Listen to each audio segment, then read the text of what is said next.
This video is brought to you by AKSIAS.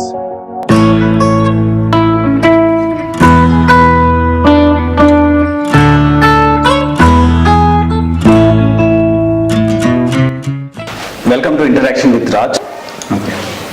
So చాలా important question sir. And city కమిషనర్గా మీరు చేశారు Hyderabad as well as Vizag కూడా చేశారు. అండ్ అప్పా డైరెక్టర్గా చేశారు. సిఆర్పిఎఫ్ అండ్ ఎస్ఎస్బి డైరెక్టర్గా కూడా చేశారు.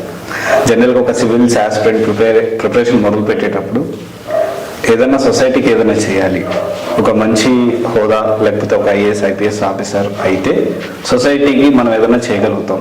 ఎందుకంటే మొత్తం అడ్మినిస్ట్రేషన్ మీద ఆధారపడి ఉంది ఇండియా. ఎస్పెషల్లీ అన్అఫిషియల్గా వీళ్ళు పొలిటికల్ వాళ్ళు మేనేజ్ చేస్తున్న ఒక ఐఏఎస్ ఐపీఎస్ ఆఫీసర్ అనుకుంటే ఏదైనా చేయగలుగుతారు.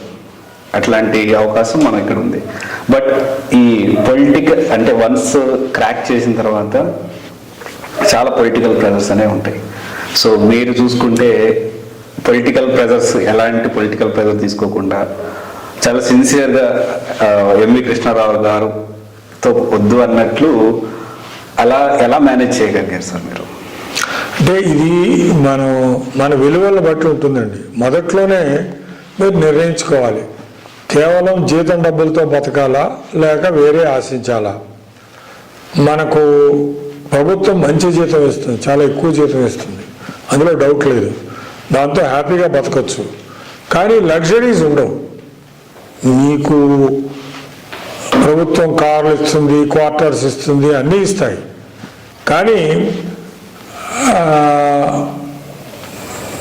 ఏదో స్విట్జర్లాండ్కి హాలిడేకి వెళదాం, లేక మనం ఒక మర్సిడీస్ బెంజ్ కార్ భార్యకు పిల్లలకు ఉంటే బాగుంటుంది, ఇలాంటి ఎక్కువ కోరికలు ఉంటే ఈ సర్వీస్లో తప్పుదారి ఒక్కోసారి తొక్కడానికి టెంప్ట్ అయిపోతారు. సో మీరు ముందే నిర్ణయించుకున్నారు అనుకోండి, I'm a hero to my self, నేను ఎవరికి లొంగను, నేను నాకు నచ్చిన విధంగా చట్ట ప్రకారం భారత రాజ్యాంగం ప్రకారం ఉద్యోగం చేద్దాం అనుకుంటున్నాను. కాబట్టి నాకు మిత్రులు శత్రువులు అంటే ఎవరు లేరు. ప్రతి ఇష్యూ కూడా మెరిట్స్ మీద డిసైడ్ చేసి ఏదైతే న్యాయమో, నేనే అవతల పొజిషన్లో ఉంటే అవతల పర్సన్ ఎలాగో ఫీల్ అవుతాను అని దృక్పథంతో మనం చేస్తే ఇబ్బంది ఏమి ఉండదు. పాలిటీషియన్స్ వాళ్ళు మనల్ని అబ్జర్వ్ చేస్తారు. ఒకవేళ అతను ఆ పాలిటీషియను మీరు ఒక కేసులో మిస్బిహేవ్ చేశారనో, పార్షల్గా ఉన్నారనో, లేక ఒక పార్టీకి ఫేవర్ చేశారనో అని తెలిస్తే న్యాచురల్లీ అతను పవర్లోకి వచ్చినప్పుడు మీరు ఫేవర్ చేయాలని ఎక్స్పెక్ట్ చేస్తాడు, డిమాండ్ చేస్తాడు. బట్ మీరు ఎప్పుడూ ఎవరికీ లొంగలేదు. మీరు పాలిటీషియన్ ఫోన్ చేసినా చేయకపోయినా అందరికీ ఇంటర్వ్యూలు ఇస్తున్నారు, అందరి సమస్యలు ఓపికగా పెట్టున్నారు, అందరి సమస్యల్లో చేతనైనంత సహాయం చేస్తున్నారు చట్ట ప్రకారంగా ఉంటే అనే ఒక ఇంప్రెషన్ కానీ వాళ్ళకి కలిగితే వాళ్ళు వదిలేస్తారు. ఎందుకంటే వాళ్ళకు కూడా ఇమేజ్, వాళ్ళ గవర్నమెంట్ మంచి ఇమేజ్ ఉండాలి. సో కొంతమంది అందరూ చెడ్డవాళ్ళు, అందరూ లంచగొండులు, అందరూ అన్యాయాన్ని సపోర్ట్ చేసేవాళ్ళు అయితే వాళ్ళ ఇమేజ్ దెబ్బతింటుంది. సో పాలిటీషియన్ అనేవాళ్ళు ఎలక్షన్లో గెలవాలంటే ఇమేజ్ బాగుండాలి, ప్రైవేట్గా ఏదో కొన్ని లాభాలు పొందాలి. వాళ్ళకి ఈ కాంట్రడిక్షన్ ఉంటుంది. కాబట్టి మనం మొదటి నుంచి ఎవరికి ఫేవర్ చేయలేదు అంటే ఎటువంటి ఇబ్బంది ఉండదు. కానీ ఒకసారి ఎక్కడో మనము పక్షపాతంగా చేసి ఉంటే ఇక జీవితాంతం ఎవరు రూలింగ్ పార్టీ అయితే వాళ్ళ యొక్క డొమెస్టిక్ సర్వెంట్ లాగా బ్రతకాల్సి వస్తుంది. ఇది ముందే మనం కెరియర్లో బిగినింగ్లోనే నిర్ణయించుకోవాలి, what kind of government servant or public servant should I be అని. సార్ చాలామంది ఒక మోటివేషన్ వీడియోస్ చూసి, నేను కూడా ఒక ఐఏఎస్ కోచింగ్ సెంటర్లో వర్క్ చేసేటప్పుడు వాళ్ళు పల్లెటూరు నుంచి వచ్చేస్తారు. ఎట్లా అంటే పల్లెటూరు అంటే ఇంకా మొత్తం రైతు అనమాట. సో కంప్లీట్గా బనీన్ అంటే షర్ట్ లేకుండా బనీన్ మీద ఉంటారు కదా సార్, అలా వచ్చారు. వాళ్ళ పాపను తీసుకొని వచ్చారు.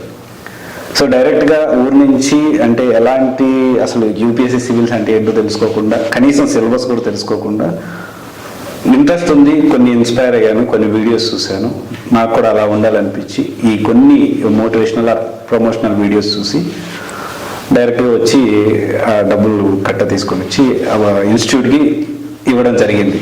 సో ఆ ఇన్స్టిట్యూట్ పేరు అప్రస్తుతం, సిచ్యువేషన్ ఇక్కడ.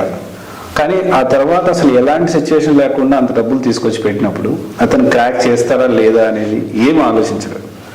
అసలు అలా రావడం కరెక్టేనా, అది ఎంతవరకు కరెక్ట్?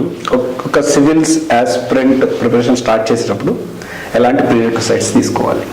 అంటే ఇక్కడ ముఖ్యమైన విషయం ఏంటంటే, పాపం ఆ బనీన్తో వచ్చిన రైతు అతను తన పిల్లలు సివిల్ సర్వెంట్స్ అవ్వాలి అని ఒకవేళ ఆయనది ఒక డిజైర్ ఉద్దేశం అయితే అలాంటివి సక్సెస్ఫుల్ కావు.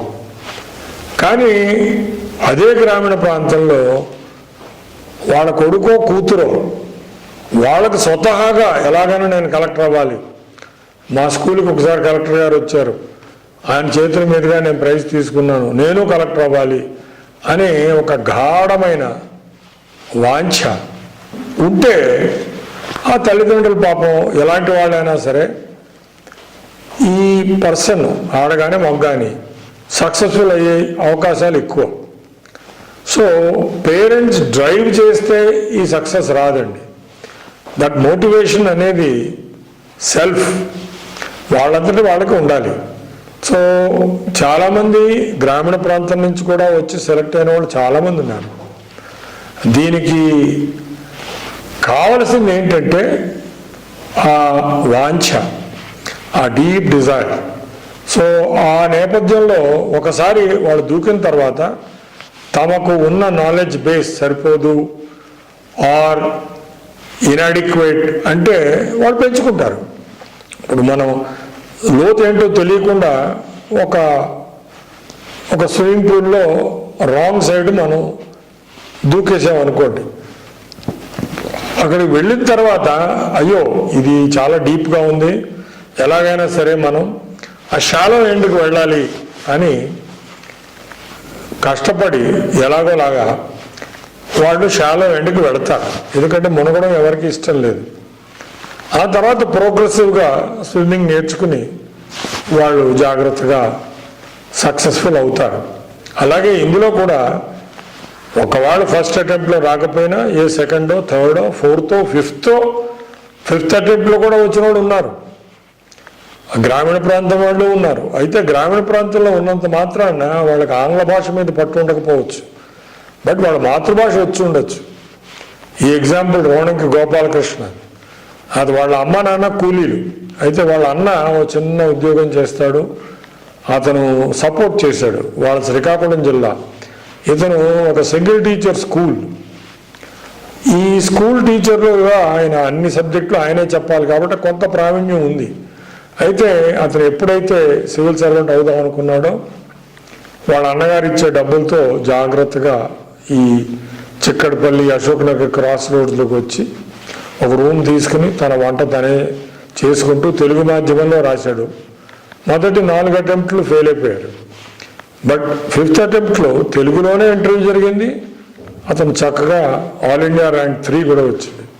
ఎందుకు అంటే ప్రతి అటెంప్ట్కి ఆయన నాలెడ్జ్ బేస్ పెంచుతూ పోయాడు. అది చాలా ఇంపార్టెంట్. అది సో మనకు ఎంత నాలెడ్జ్ లెవెల్ ఉంది, ఎంత దాన్ని ఇంకా పెంచడానికి ఏమేం చేయాలి అనేది ఒకసారి దిగితేనే తెలుస్తుంది.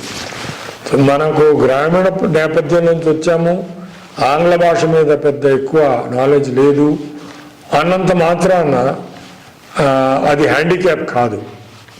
ఎంతోమంది గొప్ప ఐఐటి ప్రోడక్ట్స్, ఎంతోమంది వాళ్ళకి ఇంగ్లీష్ బ్రహ్మాండంగా వచ్చినా దే కుడ్ నాట్ సక్సీడ్. మామూలు ప్రాంతం నుంచి వచ్చిన వాళ్ళు కూడా ఉన్నారు. వాట్ లీడ్స్ టు సక్సెస్ అంటే ఇట్ ఈస్ ద ప్యాషన్. ఆ క్యాండిడేట్కి ఆ ప్యాషన్ ఉండాలి. 2, దానికి రిక్వైర్డ్ ఎఫర్ట్, ప్రయత్నం చేయాలి. అది కొంతమంది 5-6 గంటల్లో రోజు చదివినా సరిపోతుంది, కొంతమంది 10 గంటలు 11 గంటలు 12 గంటలను చదివితే కానీ సరిపోదు. That depends on individuals. So దీనికి ఇది ఫార్ములా ఫర్ సక్సెస్ అంటూ ఏమి లేదండి.